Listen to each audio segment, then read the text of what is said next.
एक ब्रेकिंग बातमी बघतोय ती म्हणजे खासदारकीच्या लोभापायी तुम्ही पक्ष सोडताय, मात्र तुम्हाला भाजपकडून तिकीटच मिळणार नाहीये। तिकीट मिळालं तर काँग्रेसवाले तुमचे जिरवतील आणि भाजपवाले सुद्धा जिरवणार असं म्हणत विरोधी पक्षनेते विजय वडेट्टीवारांनी मिलिंद देवरांवर निशाणा साधलाय। तर एखाद्या वेळेस खासदारकीच्या लोभापायी असा निर्णय घेणं हे अत्यंत चुकीचं आहे। मिलिंद देवरा तिथून जर जातील तर कदाचित तिकीटच मिळणार नाही, कारण भारतीय जनता पक्षाने त्यांचे भांडणं आहे।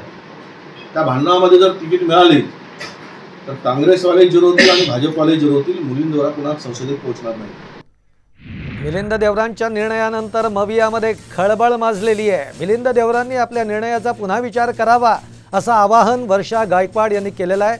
तर दुसरीकडे देवरांनी घेतलेला निर्णय त्यांच्या भविष्यासाठी योग्य नसल्याचा दावा रोहित पवारांनी केलेला आहे।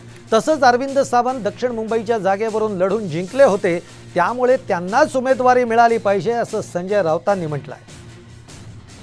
आज सकाळी मिलिंद देवराजींचं जे आहे ते मी ट्विट बघितलं। त्यांनी त्या ठिकाणी जो आहे तो काँग्रेस पक्षाचा राजीनामा देण्याचा निर्णय घेतलेला आहे।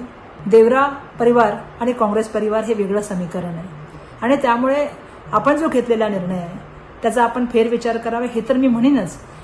आज भारत जोडो न्याय यात्रा सुरू होते मणिपूरपासून आणि अशा वेळेला त्यांनी हा घेतलेला निर्णय हा मनाला कुठेतरी खेद लावणारा निर्णय आहे असं मला या निमित्ताने सांगावं लागेल। अंदाज असा आहे की शिवसेना उद्धव ठाकरे साहेबांच्या मार्गदर्शनाखाली जी चालू आहे त्यांचाच उमेदवार तिथे उभा राहील।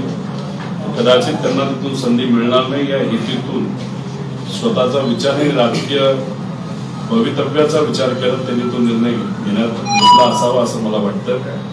पण विचार सोडून फक्त एखाद्या पदासाठी जर कुणी जात असेल तर आजच्या काळामध्ये ते योग्य नाही, कारण आज खऱ्या अर्थाने विचाराला ताकद देण्याची जरूरत आहे। निवडणुका लढवण्यासाठी किंवा एखाद्या पदासाठी पक्ष बदलणार असतील तर ती महाराष्ट्राची परंपरा सुरू झालेली आहे, त्या परंपरेनुसार ते पक्ष बदलत आहेत।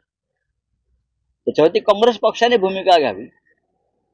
मी कशा करता बोलू, माझ्या पक्षाशी त्याच्याशी काही संबंध नाही।